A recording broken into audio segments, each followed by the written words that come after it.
Amen. Praise God. Purihin ng Diyos sa umagang ito.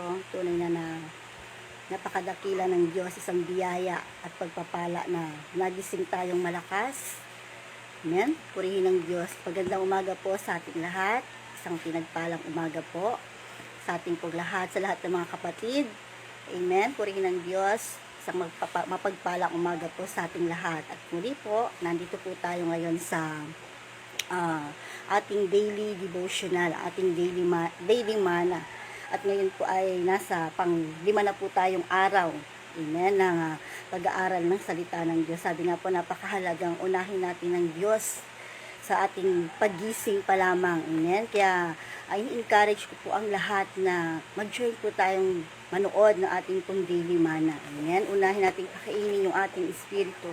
Amen. Sa ating pang-araw-araw na buhay. Purihin ng Diyos.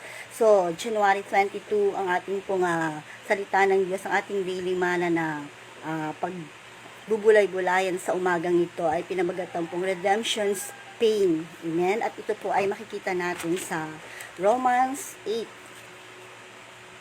Romans 8 verse 20 to 21. Amen. Samahan niyo po ako sa pag-aaral ng salita ng Diyos. Purihin ang Panginoon at welcome po sa lahat ng nag-join na sa ating pong pag-aaral ng salita ng Diyos. Praise God. Sabi po dito sa Romans 8 verse 20 to 21. Sabi po dito sa Tagalog, nabigo ang sanglilikha, hindi sa kagustuhan nito, kundi dahil sa ito ang niloob ng Diyos. Gayon may pag-asa pa, sapagkat ang sanglilikha ay palalayain sa pagkaalipin nito sa kabulukan at makakahati sa kaluwalhatiang kalagayan ng mga anak ng Diyos. Gusto ko pong ulitin, sabi po dito sa verse 20, nabigo ang sanglilikha, hindi sa kagustuhan nito, kundi dahil sa ito ang niloob ng Diyos. Gayunman, may pag-asa pa, sapagkat ang sanglilikha ay palalayain sa pagkakaalipin nito sa kabulukan at makakahati sa maluwalhating kalagayan ng mga anak ng Diyos. Praise God. Tayo pong lahat ay sandalin lumukha tayo manalangin sa Panginoon. Hallelujah, Jesus. Purihin ka, Panginoon. Purihin ka at pasalamatan, O Diyos na makapangyarihan sa lahat. Panginoon, salamat po sa umagang ito, na minsan pa, Panginoon, nagising kami na merong lakas. Nagising kami, Panginoon, na punong-puno ng pagpapala na nagmumula sa iyo, Panginoon. Kaya salamat po, O Diyos, sa mga pagpapalang ito, Panginoon, na amin pong nararanasan, O God. At sa umagang ito, muli, Panginoon, nandito kami sa daily mana, O God, muling magbubulay ng iyong salita, Panginoon. Ikaw ang Diyos na magbigay sa amin ng karunungan at kalakasan na nagmumula sa iyo, Panginoon, na magagamit namin sa pang-araw-araw na aming buhay, Panginoon. Salamat po sa mga salita mo ngayong umaga na amin pong pagbubulay-bulayan, Panginoon. Hallelujah. Salamat po, Panginoon. At ito po, Panginoon, ay binabalik namin sa iyo ng buong pagpupuri at pagpapasalamat sa pangalan ni Jesus. Amen and amen. Praise the Lord. Good morning po sa atin pong lahat. Hallelujah. Sabi po dito, redemption's pain. Amen. Sabi nga po dito, it's hard to imagine a God of love purposely frustrating His creation.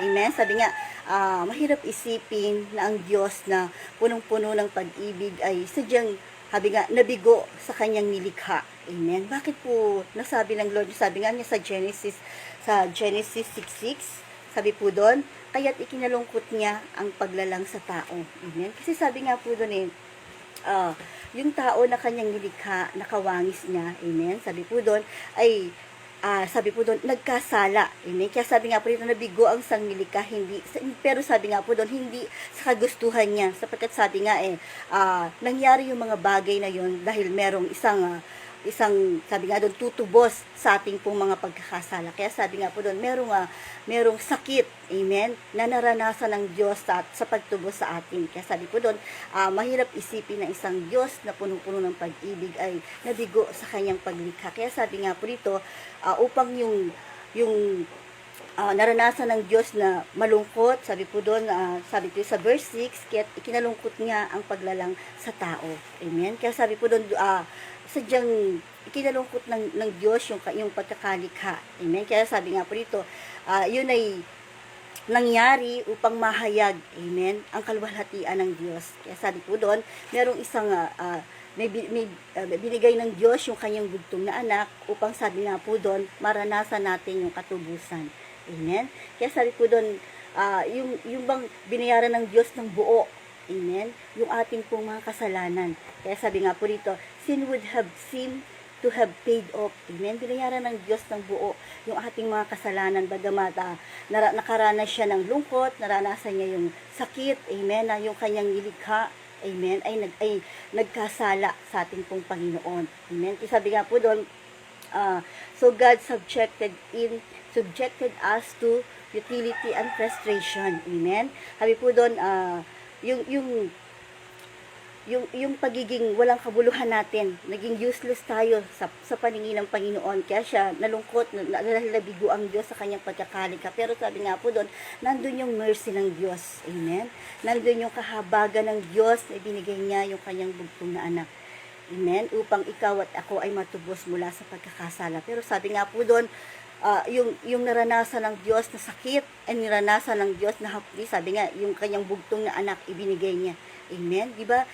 Talagang, nung makita natin na si Kristo Jesus ay nandun sa krus ng Kalbaryo, naranasan niya lahat ng sakit. Amen? Pero sabi nga po doon, iyon ang naging dahilan upang tayo ay makalaya sa ating mga kasalanan. Amen? Sabi po doon, upang yun, yung pagiging tresonyos natin, sabi nga po doon, yung pagiging disloyal natin sa ating pong Panginoon. Amen? Yun ang naghatid, amen, yun ang nagdala sa atin sa Panginoon upang muli tayong manumbalik sa Kanya. Kaya sabi nga po doon, yung binigay nga yung kanyang bugtong na anak. Kaya sabi po ito, sapagkat sabi po rin sa verse 20, nabigo ang sanglilikha, hindi sa kagustuhan nito, kundi dahil sa ito ang niloob ng Diyos, ganun man may pag-asa. Amen? Sino po ba yung pag-asa na sinasabi dito? Walang iba kundi yung ating Panginoong Jesus. Amen? Sabi nga, binigay niya yung kanyang sarili. Amen? Sabi po dito, binayaran tayo ng Diyos, hindi ng malaking halaga.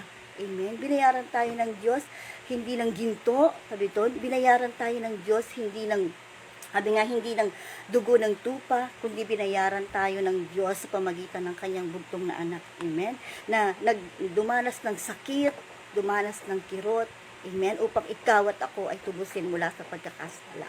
Amen? Purihin ng Diyos. Kaya sabi nga po dito, all of the pains the world has ever known exist to demonstrate a point. Ano po yun? Sabi nga po doon, yung lahat ng sakit na ating nararamnasan, na ating nararamdaman, ay nagpapakita lang na, sabi po doon, creation cannot exist apart from the Creator. Amen? Yung sabi nga po dito, yung sanglilikha ay hindi mabubuhay kung hiwalay sa manlilikha. Amen? Sabi po doon, creation cannot exist apart from the Creator. Amen? Sabi po doon, hindi tayo mabubuhay, amen, kung wala yung sanglilikha. Amen? Sabi nga, di ba, katulad ng isang sanggol, isang bagong panganak na sanggol, hindi yan mabubuhay kung hiwalay sa kanyang nanay. Amen? Ganon din po tayo. Kasi sabi niya nga, di ba, sa 1 John 15:15, amen?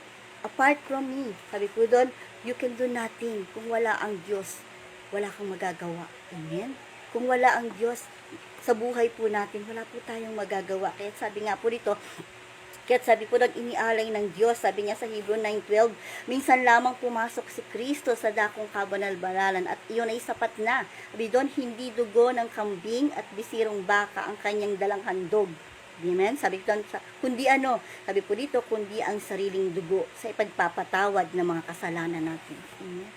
So, binili tayo ng Diyos sa laking halaga. Amen? Sabi nga, hindi lang halaga, hindi lang ginto. Sabi nga, sinubos tayo ng Diyos, kundi sa pamagitan ng kanyang sariling anak. Amen? Naranasan ng Diyos, naranasan ni Jesus na maghirap doon sa krus ng Kalbaryo sa bawat hagupit. Sabi nga, sa kanyang likuran, yun ay kabayaran ng lahat ng ating sakit at karamdaman. Amen? Sa bawat hagupit sa kanyang likuran, yun ay kabayaran ng lahat ng paghihirap na ating nararanasan.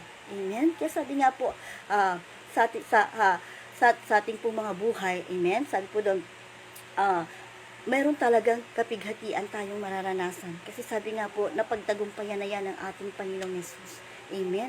At ang buong sanglilikha ay hindi mabubuhay kung hiwalay sa manlilikha. Amen? Kaya mga sakit at karamdaman na ating nararanasan, parte lang yan ng pagtubos sa atin ng ating pong Panginoon, sapagkat creation cannot exist apart from the Creator. Amen? Kaya sabi nga po dito, binayaran ng Diyos ng mga laking halaga. Amen? Sabi po daw, we need His sustaining power. Amen? Hindi tayo mabubuhay na wala ang Diyos. Kailangan natin yung kanyang sustaining power. Kailangan natin yung lakas na nagmumula sa ating pong Panginoon. Yung kanyang forgiving love. Amen? Sabi nga yung kanyang mapagpatawad na pagmamahal. Amen? Bagamat paulit-ulit tayong nagkakasala, paulit-ulit nating sinasaktan ng Diyos. Amen? Paulit-ulit nating sinusuway ang nais ng Diyos. Meron siyang forgiving love. Amen? Sabi po doon, at yung kanyang expert wisdom. Amen? Yung kanyang karunungan. Yung karunungan na ng Diyos na nagmumula sa Kanya. Kaya sabi po dito, creation cannot exist apart from the Creator. Wala tayong magagawa kung tayo hiwalay sa Diyos. Kaya ng isang puno, di ba? Sabi niya sa John 15:15, hindi yan mabubuhay kung hindi yan nakakonect. Amen? Yung sanga sa puno, ganun din po tayo. Hindi natin kayang mabuhay, hindi natin kayang makapag-survive sa araw-araw ng ating pumbuhay kung tayo hiwalay sa Diyos. Aminin man natin po sa hindi, kailangan natin ng Diyos sa ating pumbuhay. Amen? Gaano man ka successful yung ating buhay, amen? Gaano man katatag na yung ating business, gaano man katatag yung ating trabaho, kailangan natin ang Diyos sa ating pong buhay. Creation cannot exist apart from the Creator. Amen? Purihin ng Diyos na sapagkat sabi nga dito, kailangan natin ang Diyos sa ating pong buhay. Amen? Sabi dito, if God had not subjected us to futility, we would have found it quite easy to ignore Him. Amen? And since the whole purpose of creation was to love Him. Amen? Sapagkat sabi nga, sapagkat sabi nga po yung purpose daw po ng pagkakalikha sa atin ay para ibigin ng Diyos. Amen? Kaya nalungkot ang Diyos dahil yung purpose niya sa atin na siya'y ating purihin, ibigin, ay nauwi sa kasalanan. Amen? And not to ignore Him. Kaya sabi nga po dito, ang purpose ng pagkakalikha sa atin ay para ating purihin at pasalamatan ng ating pong Panginoon. Amen? Sabi niya nga sa Isaiah, di ba? Sabi niya sa Isaiah 43 verse 7, sila'y aking bayan at sila'y akin. Sila'y aking nilalang upang ako'y bigyan ng karangalan. Amen? Yun ang purpose ng pagkakalikha sa atin ng Panginoon para ibigin natin siya at pasalamatan, para sabi nga doon, atin siyang purihin, bigyan ng karangalan. Amen? Kaya sabi nga po doon, ganun na lang nalungkot ang Diyos na ang tao ay nagkasala. Amen? Pero sabi nga po doon, hindi niya ipinahintulot, merong namagitan sa tao at sa Diyos upang yung kasalanan na yun, upang yung, sabi nga po doon, yung pagkakahiwalay natin mula sa pagkakasala. Amen? Kaya sabi nga po dito, so God subjected us to futility and frustration in His mercy. Amen? Binigay ng Diyos, sabi nga yung kanyang bugtong na anak, amen? To overcome yung pagiging walang kabuluhan natin sa paningin ng Diyos. Amen? Sabi niya, naging useless tayo sa paningin ng Diyos nung tayo nagkasala. Pero sabi nga po doon, merong namagitan. Amen? By His mercy, sa pamagitan ng kanyang awa at habag, binigay niya yung kanyang bugtong na anak sa iyo at sa akin. Amen? Upang yung kasalanan, yung relasyon natin sa Panginoon ay muling mabuo. Amen? Sapagkat yun ang purpose natin. Amen? Yun ang purpose ng pagkakalikha sa atin. Hindi tayo nilikha ng Panginoon para manatili sa pagkakasala. Hindi tayo nilikha ng Panginoon para malayo sa Kanya. Amen? Hindi lang purpose ng pagkakalikha sa atin ng Panginoon. At sabi nga po dito, the whole purpose of creation was to love Him. Amen? And not to ignore Him. Amen? Yun yung purpose ng Lord sa bawat isa po sa atin. Amen? Kaya sabi nga po dito, napaka precious natin. Amen? Kasi napakahalaga natin sa harapan ng Diyos. Amen? Sabi po doon we are the best creation. Amen? Created by a great Creator. Amen? Tayo yung pinakang mahusay. Tayo yung pinakang magandang likha. Amen? Nanilikha ng isang pinakadakilang manlilikha. Amen? Praise God. Diba? Napaka precious natin sa harapan ng Diyos. Kasi sabi nga niya, tayo yung kanyang pinakang magandang obra, pinakang magandang likha. Amen. Kaya sabi nga po doon na, kaya gano'n na lang yung sakit na naramdaman ng Lord, na ang tao ay nagkasala. Praise God. Kaya sabi nga po dito, huwag nating sayangin yung magandang pagkakalikha sa atin ng Lord. Amen. Huwag nating sayangin yung magandang pagkakahubog sa atin ng ating pong Panginoon. Kaya sabi nga po yung sakit na naramdaman ng ating pong Panginoon nang siya ay mapako sa krus ng Kalbaryo, yun yung kabayaran sa lahat ng ating kasalanan. Amen? Kaya sabi nga po dito, the strangest truth of the gospel is that redemption comes through suffering. Amen? Yung sabi nga po doon, yung pinakang kakaiba. Amen? Sabi doon, yung pinakang kakaibang katotohanan ng Ebanghelyo ay ang pagtubos na dumating sa pamagitan ng pagdurusa. Amen? Yun yung katotohanan ng pagtubos sa atin ng Panginoon. Naranasan ng Diyos ang lahat ng sakit. Amen? Ang lahat ng hapdi, lahat ng pag-aalipura. Pero sabi nga po doon, ang kapalit naman nun yung kabayaran ng ating mga kasalanan. Amen? Kaya sabi nga po dito, sa ating pong teksto, sabi sa verse 20, praise God, sabi doon sa ating teksto, sabi doon, nabigo ang sanglilikha, hindi sa kagustuhan nito, kundi dahil ito ang niloob ng Diyos. Gayunman, may pag-asa pa sapagkat ang sanglilikha ay palalayain sa pagkakaalipin nito sa kabulukan at makakahati sa kalwalhatiang kalagayan ng mga anak ng Diyos. Amen? Sabi po Diyos, sapagkat ang sanglilikha ay palalayain sa pagkaalipin. Amen? So tayo po'y malaya na. Amen? Tayo po'y malaya na sa pagkakaalipin sa kasalanan, sa pagkakaalipin sa walang kabuluhan, sa pagkakaalipin sa kabulukan. Amen? At sa ngayon nakikihati sa kalwalhatian ng mga anak ng Diyos. Sapagkat yun ang pangako ng Diyos. Amen? Sa kanyang mga anak. Na bagamat merong pain sa pagtubos sa ating pong Panginoon, meron namang pangako ang Diyos. Amen? Sa ating pong, dun sa mga sakit, amen, na kanyang naranasan. Amen? Kaya sabi nga po din, wag nating sayangin yung magandang pagkakalikha sa atin ng Panginoon. Amen? Dahil lahat ng hirap, lahat ng pasakit, naranasan ng Diyos. Amen? Para ikaw at ako, amen, ay matubos mula sa pagkakasala. Amen?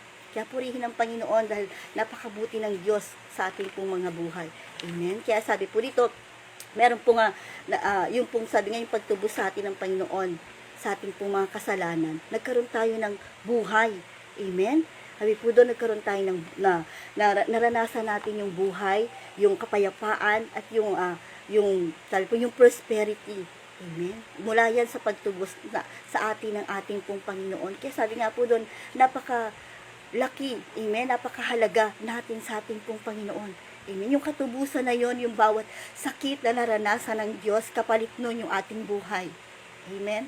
Yung bawat kirot na naranasan ng Diyos, kapalit nun yung kapayapaan mo, ang kapayapaan ko. Amen. Yung bawat hapdi na naranasan ng Diyos, ang kapalit nun yung kagalakan ng buhay. Amen. Yung prosperity sa ating pong mga buhay. Kaya purihin ng Diyos dahil napakadakila.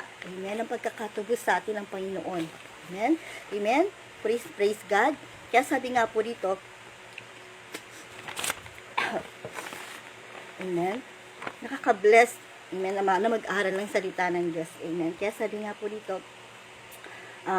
dito, if God had not subjected us to futility, we would have found it quite easy to ignore Him. Amen. And since the whole purpose of creation was to love Him, not to ignore Him. Amen. We needed to know the divine between God and His people is devastating. Amen. Kaya sabi nga po doon, di ba, nang tayo nagkasala, nawasak. Amen. Devastating, sabi po ito, nawasak yung magandang relasyon natin sa ating pong Panginoon. Amen. Kaya precious natin sa harapan ng Diyos. Dahil, sabi nga hindi natin kayang tapatan yung ginawa ng Diyos. Amen. Kahit ibigay mo natin yung ating buhay, hindi natin kayang tapatan yung ginawa ng Diyos. Hindi natin kayang tapatan yung sakit, yung hapdi na naranasan ng Diyos para ikaw at ako ay matubos sa ating pong mga kasalanan. Amen. Kaya sabi nga po dito, indeed, if you ever thought that your trouble had that way as a part of a fabric of this world, because God loves was enough to let you suffer. Amen. Yung sapat na yung pag-ibig ng Diyos Amen? Para maranasan natin yung mga bagay na nararanasan natin ngayon. Kaya sabi nga po, kung tayo man ay dumaraan sa mga pagsubok, amen, kung tayo ay dumaraan sa mga kapighatian, kung tayo man ay sa mga oras na ito ay nakakaranas ng kahinaan, sabi nga, sapat na yung pag-ibig ng Diyos. Sapagkat sabi nga, pinahintulutan ng Diyos na mangyari ang lahat ng bagay na yan, na maranasan natin yung sakit, maranasan natin yung hapdi, maranasan natin yung problema sa buhay, yung mga trials sa buhay. Amen? Para sabi nga po doon, para sabi nga po doon, maramdaman natin yung pag-ibig ng Diyos. Amen? Sabi po doon, because God loves you enough to let you suffer. Sabi niya nga sa 1 Corinthians 10:13. Amen? Sabi po doon, napaka-popular na verse. Sabi po doon, wala pang pagsubok na dumating sa inyo dahil hindi dinanas ng lahat ng tao. Pero sabi po doon, tapat ang Diyos. Amen? Tapat ang Diyos. Amen? Sabi nga doon, tapat ang Diyos sa atin. Amen? Sabi po doon sa verse, basahin po natin sa 1 Corinthians 10:13. Ay po doon, wala pang pagsubok na dumating sa inyo na didinanas ng lahat ng tao. Tapat ang Diyos at hindi niya ipahihintulot na kayo'y subuki ng higit sa inyong makakaya. Ay po doon, higit sa inyong makakaya sa halip, pagdating ng pagsubok, bibigyan niya kayo ng lakas upang mapagtagumpayan. Iyon. Amen? Sapat yung pag-ibig ng Diyos sa lahat ng ating nararanasan. Kasi sabi nga po doon, pagdating ng mga pagsubok, bibigyan niya tayo ng lakas upang mapagtagumpayan na yun. Kasi sabi nga, napagtagumpayan niya na yung lahat ng bagay. Amen? Napagtagumpayan niya na yung lahat ng bagay, lahat ng hirap, lahat ng sakit. Amen? Yung lahat ng kahinaan, sabi nga po doon, napagtagumpayan na ng Diyos. Kaya sapat na yung pagmamahal ng Diyos. Amen? Para pag naranasan natin yung mga pagsubok sa buhay na iyan, amen, ay patuloy tayong babalik at babalik sa ating pong Panginoon. Kapag sabi nga po, He cannot let you be content without Him. Amen? Hindi tayo magiging kontento kung wala ang Diyos. Amen? Tunay yun. Kaya sabi ko nga po, diba, sabi niya, creation cannot exist apart from the Creator. Amen? Hindi tayo masasatisfied, hindi tayo makukontento sa buhay kung wala ang Diyos. Kaya sabi nga po dito, kailangan natin na ang Diyos sa ating pong mga buhay. Amen?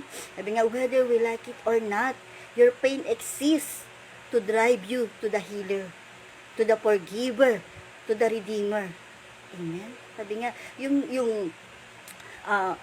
maniwala man tayo sa hindi, tanggapin man natin o hindi. Amen? Yung mga pagsubok na yan, na ating pong nararanasan, yun yung magdadala sa atin para patuloy tayong lumapit sa Diyos. Yung sakit, yung karamdaman na ating pong nararanasan, amen? Yun yung pinahihintulutan ng Diyos para matuto tayong lumapit, amen, sa Diyos na siyang ating manggagamot, amen. Yung lahat ng kasalanan, amen, na ating pong nararanasan, yun yung nag-exist para lumapit tayo sa Panginoon na siyang punong-puno ng pagpapatawad, amen. Sapagkat sabi nga, yung kasalanan na yan ang naging dahilan kung bakit tayo napalayo sa Diyos.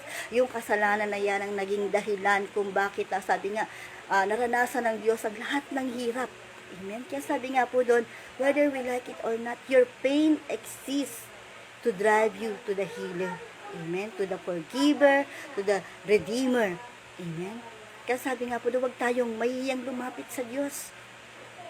Sapagkat hindi natin kayang mabuhay ng hiwalay sa Diyos. Amen. Kaya sabi nga po doon, siya yung Diyos na punong-puno ng pagpapatawad. Amen. Diba sabi niya nga sa 1 John 1:9, tayo lumapit sa Kanya. Amen. Kung ipapahayag ng ating mga labi, yung ating mga kasalanan, amen, tayo lumapit sa Diyos, gaano man kalaki yung ating pong mga hinaharap sa buhay, gaano man sabi nga, kalapad o kalaki, amen, yung ating pong problemang kinakaharap. Sabi nga po doon, merong Diyos na punong-puno ng pagpapatawad. Merong Diyos na tumubos sa atin mula sa pagkakasala. Amen. Sabi po doon, the healer, forgiver, and redeemer. Amen. Kaya sabi nga po mga kapatid, nilikha tayo ng Diyos upang atin siyang purihin at pasalamatan. Sa gitna ng mga pagsubok natin pong nararanasan, sabi po doon, sa gitna ng mga sabi po doon, excruciating reports, yung mga matindi, yung napakasakit na trahedya na ating nararanasan sa ating pong mga buhay, inaalaw yan ng Diyos. Amen? Kaya wag nating sisihin ng Diyos. Kapag tayo dumaranas ng sakit, ng karamdaman, kapag tayo dumaranas ng paghihirap, amen, huwag nating sisihin ng Diyos. Amen? Sapagkat sabi niya, hindi siya yung may akda ng lahat ng iyan. Siya nga yung nagbibigay sa atin ng kagalakan. Siya nga yung nagbibigay sa atin sabi po doon, ng sustaining power. Amen? Siya nga nagbibigay sa atin ng peace. Amen? Kaya sabi nga po doon, hindi siya may akda niyan. Amen? Yun lang ay pamamaraan ng Diyos para tayo ay patuloy na lumapit sa ating pong Panginoon. Amen? Sabi po doon, yung para tayo patuloy na manumbalik sa ating pong Panginoon. Amen? Pinahihintulutan ng Diyos yung mga problema na yan na mangyari sa ating pong mga buhay. Amen? Kung ngayon punong-puno ka ng problema, kung ngayon punong-puno ka ng utang na hindi mo halos mabayaran, amen? Tinuturuan lang tayo ng Panginoon na patuloy tayong lumapit sa Kanya at magtiwala. Amen? Kaya sabi nga po doon, He simply lets the world go its own way so that we will eventually have enough sense to come back to Him. Amen? Para magkaroon tayo ng dahilan na lumapit sa Diyos. Amen? Kasi sabi nga, pag ang tao ay punong-puno na ng pagpapala, na-overwhelm na siya ng biyaya at pagpapala, nalilimutan niya ng Diyos. Amen? Nalilimutan na, dumidepende na sa kanyang sariling lakas, dumidepende na sa kanyang sariling kaisipan. Kaya pinapahintulutan ng Diyos na mangyari sa atin yung mga sakit, karamdaman, yung mga paghihirap sa buhay para matuto tayong lumapit lagi sa Diyos. Amen? Para matuto tayong laging magtiwala sa ating pong Panginoon. Amen? Kaya sabi nga, yung mga paghihirap na yan habang tayo nasa mundong ito, amen, ay mananatili. Amen? Kasi part yan ng paglilingkod natin sa ating pong Panginoon. Pero sabi nga po doon, sa kabila ng mga paghihirap na yan, sa kabila ng mga kapighatian na yan, merong kalwalhatian. Amen? Na ating pong mararanasan. Amen? Sabi doon sa ating pong binasa. Sa verse 21, sabi po dito, sapagkat ang sanglilikha ay palalayain sa pagkaalipin nito sa kabulukan at makakahati sa malwalhating kalagayan ng mga anak ng Diyos. Amen? Yung tagumpay ni Jesus doon sa krus ng Kalbaryo, hindi yun para sa Kanya. Amen? Yung tagumpay ni Kristo doon sa krus ng Kalbaryo, para sa iyo yun at para sa akin. Amen? Para sa ating lahat, upang ikaw at ako, amen, ay magkaroon ng buhay na sagana. Amen? Magkaroon ng kapayapaan. Amen? Magkaroon ng prosperity. Amen? Kasi sabi nga po dito, yun yung nais ng Diyos sa ating po mga buhay. Amen? Sabi niya nga, di ba, sa John 10:10, siya'y naparito. Hindi upang tayo wasakin, upang tayo pahirapan. Amen? Siya'y naparito upang bigyan tayo ng buhay na sagana. Amen? Buhay na sagana. Amen? Kaya sabi nga po doon, yung mga trials, yung mga suffering na ating pong nararanasan, yung mga pains na ating pong nararanasan, yan ay sabi nga po dito pinahihintulutan ng Diyos upang patuloy tayong magtiwala, upang patuloy tayong manghawakan sa mga pangako ng Diyos. Amen? Sa mga pangako ng Diyos na kahit kailan, sabi nga, hindi niya tayo iiwan, ipababayaan. Amen? Sa gitna ng ating mga alalahanin sa buhay, sa gitna ng ating mga problema, amen, nandun yung Diyos na patuloy na magbibigay sa atin ng lakas upang ating mapagtagumpayan. Amen? Sabi nga, di ba, sino bang makapaghihiwalay sa atin sa pag-ibig ng Diyos? Yung paghihirap ba? Yung sakit? Yung karamdaman? Hindi. Sabi nga, di ba, sapagkat yan ay napagtagumpayan na ng ating Panginoon doon sa krus ng Kalbaryo. Amen? Lahat ng iyan, amen, ay napagtagumpayan na ng ating pong Panginoon. Diba? Sabi niya dun sa ating pong sa Romans 8:35, amen? Babasahin ko po. Sabi po dito sa verse 35, sino ang makapaghiwalay sa atin sa pagmamahal ni Kristo? Ang paghihirap ba? Doon, ang kapighatian, ang pag-uusig, ang gutom, ang kahubaran, amen? Sabi dito, ang panganib o ang tabak, amen? Ano sabi niya sa verse 37? Hindi sa lahat ng ito'y kayang-kaya nating mapagtagumpayan sa pamagitan niya na nagmamahal sa atin. Amen? Sabi nga, kung naibigay niya yung kanyang kung naibigay ng Diyos yung lahat ng bagay. Amen? Sabi nga, hindi ba niya kayang ibigay yung ating pangangailangan kasama ng kanyang anak? Amen? Kaya sa mga oras na to, isipin natin na napakahalaga natin. Amen? Sa harapan ng Diyos. Kasi sabi ko doon, hindi malaking halaga, hindi salapi, hindi ginto. Amen? Ang ipinangtubos ng Diyos sa atin. Hindi dugo ng bisirong, baka. Amen? Sabi nga doon, ang ipinangtubos sa atin ng Panginoon ay ang kanyang bugtong na anak. Amen? Na tiniis niya na makita, tiniis niya yung kirot, tiniis niya yung hapdi, tiniis niya yung lungkot, na makita yung kanyang anak na naghihirap para tubusin tayo sa lahat ng ating mga kasalanan. Amen?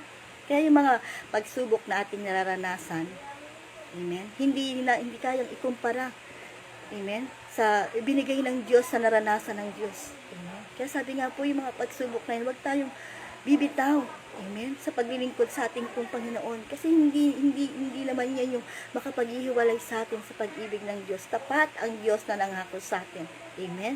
Tapat yung Diyos na tumubos sa atin mula sa ating pong mga pagkakasala. Para yung mga sufferings na ating nararanasan, madali tayong susuko. Yan ay party lamang, amen, ng ating paglilingkod sa ating pong Panginoon, yung mga hirap na ating nararanasan para patuloy tayong bumalik at bumalik sa ating pong Panginoon. Amen? Kaya purihin ng Diyos. Kaya sabi nga po dito, ang lahat ng yan na ating nararanasan ay magbibigay ng kalakasan sa atin. Amen? Diba? Sabi nga, ang ginto ay pinararaan sa apoy upang malaman kung talagang dalisay. Ganon yung paglilingkod natin sa Panginoon. Ganon yung pagtitiwala natin sa Panginoon. Pinararaan niya sa mga pagsubok. Amen? Pinararanas niya sa atin yung sufferings, yung sakit. Amen? Yung kirot. Amen? Para sabi nga po doon, patuloy tayong maging matatag. Patuloy tayong lumapit sa ating pong Panginoon. Amen? At sa mga oras na ito, ano man yung nararanasan natin, amen? Ano man yung problema ating nararanasan, marami tayong kabigatan sa buhay, marami tayong alalahanin, marami tayong utang na dapat bayaran, meron tayong sakit at karamdaman na ang tagal-tagal na, amen? Pero sabi ng Diyos, amen? Tinubos niya ng lahat ng sakit at karamdaman na yan. Amen. Doon sa krus ng Kalbaryo, ano lang yung kailangan natin? Patuloy tayong lumapit sa ating Diyos. Amen. Sapagkat sabi nga, tayo nilikha ng Diyos hindi upang pahirapan. Amen. Tayo'y tinubos ng Diyos upang, sabi nga po doon, magkaroon ng buhay na sagana. Isipin po natin, tayo yung pinakang magandang likha ng Diyos. Amen. Tayo yung pinakang magandang likha. Amen. Nanilikha ng isang dakilang manlilikha. Dakila yung lumikha sa atin. Amen? Kaya hindi tayo mabubuhay ng hiwalay sa Diyos. Kailangan natin ng Diyos sa araw-araw ng ating pong buhay. Kaya sa umaga pa lang pagising natin, amen? I-practice natin yung ating sarili na sa umaga pa lang sa pagising natin, pakainin muna natin yung ating espiritu. Kasi yan yung magbibigay sa atin ng lakas sa maghapon. Kaya napakapalad natin dahil nagkaroon tayo ng ganitong activity. Amen? Yung ating daily mana. Kasi ang sarap na yung buong araw mo, ang sarap gumawa na pagka meron kang salita ng Diyos na unang narinig. Amen? Yun ang magbibigay sa ng lakas na anuman ang pagsubok na dumating sa iyong buhay. Amen? Sabi nga, everyday is a battle. Amen? Ang araw-araw na buhay natin ay tayo nakikipagbaka. Amen? Kasi sabi nga po dito, yung pagtubos sa atin ng ating pong Panginoon ay magsisilbi sa ating kalakasan. Amen? Yung pain na naranasan ng ating pong Panginoon ay magsisilbing kalakasan sa atin para tayo mabuhay. Amen? Kasi sabi nga, ang lahat ng yan ay napagtagumpayan na ng ating pong Panginoon. Amen? Ay po doon, whether we like it or not, your pain exists to drive you to the healer. Amen? Yung mga pain na yan, yung mga sakit na yan, yan ang magdadala sa atin na para patuloy tayong magtiwala sa ating pong Panginoon. Amen? Gaano man katindi, gaano man kasakit yung ating pong nararanasan sa mga panahong ito, di ba? Sabi nga po doon, Maraming problema, maraming trahedya ang nangyayari sa mundo. Amen? Pero sabi nga, inaalaw yan ng Diyos na mangyari para tayo ay patuloy na magtiwala sa Kanya. Patuloy tayong bumalik at bumalik sa ating pong Panginoon dahil kailangan natin ng Diyos sa ating pong mga buhay. Hindi natin magagawang mabuhay ng hiwalay sa Diyos. Amen? Tandaan po natin yan. Hindi natin kayang mabuhay, hindi natin kayang makasurvive kung tayo ihiwalay sa Diyos. Amen? Kaya, pakanasain natin na lagi tayong lumapit sa ating pong Panginoon para yung bawat sakit na ating nararanasan ay patuloy nating ma-overcome. Patuloy nating, patuloy nating mapagtagumpayan dahil ang araw-araw na at sabi nga po dito, God promises that there is a purpose in all pain. Merong purpose ang Lord sa lahat ng pain na ating nararanasan. But sabi nga po dito, God loves us and want to use the heart and pain in this world to bring Him glory. Amen? Inalaw ng Diyos yung lahat ng yan ay maranasan natin upang atin siyang bigyan ng karangalan. Amen? Upang atin siyang papurihan. Amen? Kasi sabi nga, di ba, sa Isaiah, sabi ko nga po kanina, sabi ng Diyos, sa Isaiah 43:7, sila'y aking bayan at aking silang nilalang. Amen? Tayo nilalang ng Diyos upang ako'y bigyan ng karangalan. Amen? Upang bigyan ng karangalan ng Diyos. Amen? So, napakabuti ng Panginoon sa umagang ito. Amen? Dahil inalaw ng Diyos na magkaroon tayo ng ganitong daily manna para magkaroon tayo ng araw-araw na kalakasan. Amen? Kasi araw-araw tayo humaharap sa hamon ng buhay. Amen? Araw-araw merong iba't ibang problema ang bawat isa po sa atin. Amen? Pero sabi ng Diyos, di ba? Sino ba ang makapaghihiwalay sa atin sa kanyang pagmamahal? Hindi yung mga pagsubok na yan, hindi yung sakit na yan, hindi yung matinding trahedya na ating nararanasan dahil ang Diyos ay mabuti. Amen? Lagi nating tatandaan. Amen? Na ang Diyos ay mabuti sa ating pong mga buhay. Amen? So praise God sa napakagandang mensahe sa araw na ito. Amen? Ito lang pong iiwanan kong salita. Amen? Sa ating pong lahat, sa araw na ito, sabi po dito, creation cannot exist apart from the Creator. Amen. Lagi natin yung tatandaan. Amen. Na kapag tayo'y napapalayo na sa Diyos, lagi natin tatandaan, hindi ako mabubuhay ng malayo sa Diyos. Amen. Ay po dito, ito yung iiwanan kong word ng salita ng Diyos na lagi nating pangahawakan. Sabi po doon, creation cannot exist apart from the Creator. We can do nothing apart from God. Amen? Wala tayong magagawa kung tayo'y hiwalay sa Diyos. Amen? So, praise God. Purihin po ang Panginoon sa mensaheng ito. Praise God. Tayo po'y yumuko at tayo po'y manalangin sa ating pong Panginoon. Hallelujah, Jesus. Hallelujah. Purihin ka, Panginoon. Purihin ka at pasalamatan, dakilang Diyos na makapangyarihan sa lahat. Tunay, Panginoon, wala kaming magagawa kung kami hiwalay sa iyo, Panginoon. Hindi kami mabubuhay kung kami hiwalay sa iyo, Panginoon. Kaya't salamat po, Panginoon, sa mga salita mo na aming narinig sa mga oras na ito, Panginoon. Tunay, O God, lahat ng sakit, lahat ng pasakit, lahat ng kirot, lahat ng hapdi ay yung naranasan, Panginoon, upang kami ay tubusin sa lahat ng aming mga pagkakasala, Panginoon. Kaya salamat po, O Diyos, sa katubusan, Panginoon, na kami nagkaroon, Panginoon, ng buhay na sagana, Panginoon, sapagkat yan ang pangako mo sa amin, Panginoon. Kaya anuman, Panginoon, ang aming nararanasan sa mga oras na ito, gaano man kalaki, Panginoon, sa mga kapatid ko, Panginoon, na sa mga oras na ito nakakaranas ng sakit, nakakaranas ng karamdaman, nakakaranas ng matinding problema sa buhay. Lagi namin, Panginoon, alalahanin, O God, na lagi kaming bumalik sa iyo at upang magtiwala, Panginoon. Sapagkat sinabi mo, Panginoon, kung wala ka, O Diyos, wala kaming magagawa. Kailangan ka namin sa aming mga buhay, Panginoon. At salamat po, Panginoon, sa katubusan, Panginoon, mula sa aming mga pagkakasala, Panginoon, na kung noon, O God,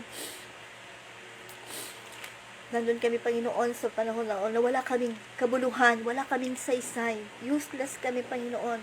Pero bagamat gano'n, O God, binigay mo yung bugtong na anak upang kami magkaroon ng halaga sa iyo, O God. Kaya salamat po, Diyos, sa umagang ito. Dahil ganun kami kahalaga sa iyo, O God. Kaya lahat ng mga problemang iyan, hindi yan ang makapaghihiwalay sa amin sa paglilingkod sa iyo, Panginoon. O Diyos, salamat po, Panginoon, sa mga kapatid ko, O God, na nakinig sa pag-aaral na ito na yung salita. Alam namin, Panginoon, na ang umagang ito ay pupunuin mo ng biyaya at pagpapala na nagmumula sa iyo, Panginoon. Nandun, O God, na pagtagumpayan na namin, O God, ang lahat ng sakit, ng lahat ng hirap, Panginoon, pamagitan mo na nagmamahal sa amin, O God. Kaya salamat po, Panginoon, sa umagang ito. Ang lahat na mga kapatid ko, Panginoon, na nakinig at nag-aral ng salitang sumabay sa pag-aral ng Daily Mana, ay patuloy mong pagpalain, Panginoon, ang aming po mga buhay, mula sa mga oras na ito hanggang sa aming pagtulog, Panginoon. Ingatan at pagpalain mo ang bawat isa po sa amin, Panginoon. Salamat po, O Diyos, sa iyo po namin ibinabalik ang lahat ng papuri at pagpapasalamat sa pangalan ni Jesus. Amen and amen. Praise God. Purihin ng Diyos. Napakasarap mag-aral ng kanyang salita. Amen. Kaya salamat po sa lahat ng mga nakisabay sa pag-aaral ng salita ng Diyos. Amen. Amen. Shout out daw po. Amen. Sa lahat ng mga nakinig sa pag-aaral ng salita ng Diyos. Ang dami po natin sa mga oras na ito. Kay Isles. Amen. Kaya una kay Pastora Dayan. At kay Pastor Ray, kay Mitch, kay Arlene, kay Sister Arlene, amen, kay Bro Ronnie, amen, purihin ng Diyos, kay Sister Maribel, at kay Brother Darwin. Salamat po, Brother Dar, sa pagtuturo, amen. Tunay na hindi ako marunong gumawa ng ganito, pero salamat sa karunungan ng Panginoon, at salamat, Brother Dar. Praise God. Salamat po sa ating lahat, and patuloy po tayong magtiwala at patuloy po tayong magtiwala at magpasalamat sa Panginoon. Kay Sister Isles, amen, purihin ng Diyos. Kay Sister Isles, praise God. Muli po, isang mapagpalang umaga po sa ating pong lahat. And God bless us all. Amen. Praise God.